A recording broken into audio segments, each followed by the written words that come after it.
Je suis Meudre Charline, actuellement doctorante au sein de l'Institut UTINAM et plus précisément de l'équipe Sonochimie et réactivité des surfaces.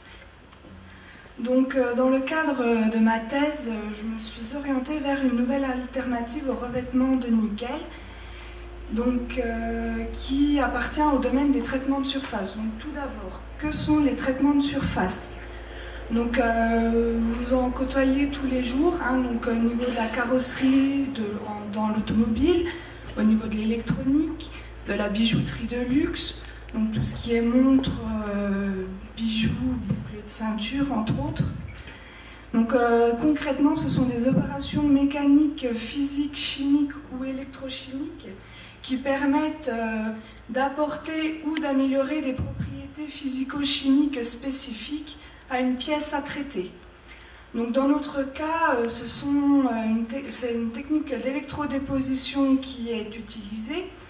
En quoi consiste cette technique? Sur le schéma, comme on peut voir ici, la cathode, qui est notre pièce à traiter, est immergée dans une solution présentant des espèces métalliques qui sont susceptibles de se réduire, et par l'apport d'un courant, nous allons réduire ces espèces à la surface de notre pièce et former un revêtement électrolytique. En industrie, ces revêtements sont très utilisés et du fait de la mise en œuvre qui est simple et de permettre de traiter en fait différentes formes et géométries. Par exemple les vis. Cependant, maintenant, il y a des nouvelles réglementations environnementales qui vont limiter les espèces chimiques. Tout le monde, je pense, a entendu parler du chrome 6. Et maintenant, les sels de nickel peuvent être aussi en restriction. C'est dans cette perspective qu'entre les travaux de ma thèse, les revêtements de nickel sont utilisés en sous-couche, par exemple pour les revêtements de métaux précieux, pour apporter une protection contre la corrosion et une barrière à la diffusion. Suite aux directives de 2010, les sels de nickel ont été classés CMR, cancérogènes, mutagènes, reprotoxiques. Suite, par exemple, aux différentes allergies que les revêtements de nickel peuvent créer. Les industriels sont préoccupés par cette restriction et c'est pourquoi il est nécessaire d'anticiper cette restriction et de trouver un substitut au revêtement.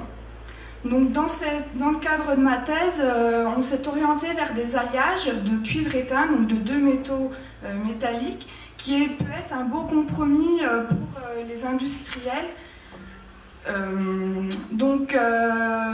Seul inconvénient, la formulation du bain est difficile du fait de l'instabilité de l'étain.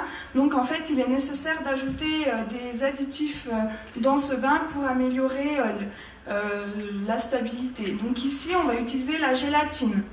La gélatine est un additif organique non toxique, peu coûteux et facile d'utilisation.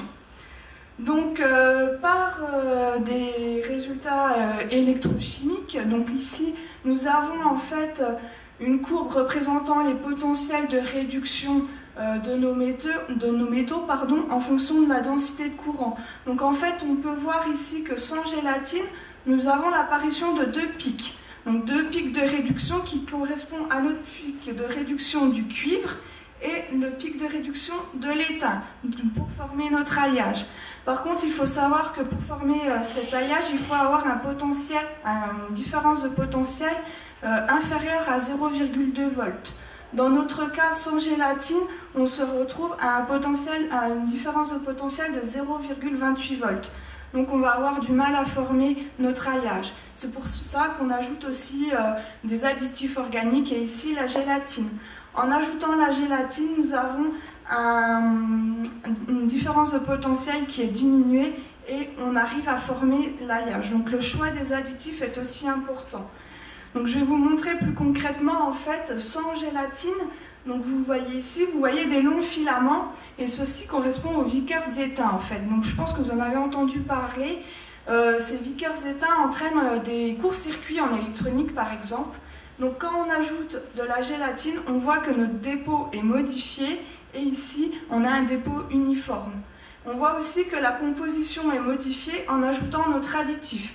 Donc du coup, ceci peut améliorer nos propriétés de dureté, par exemple.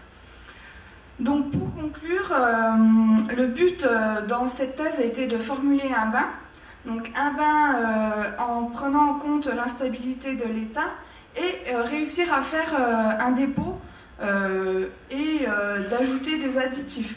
Donc dans notre cas, cette étude peut s'orienter vers le domaine de l'électronique ou de l'horlogerie de luxe.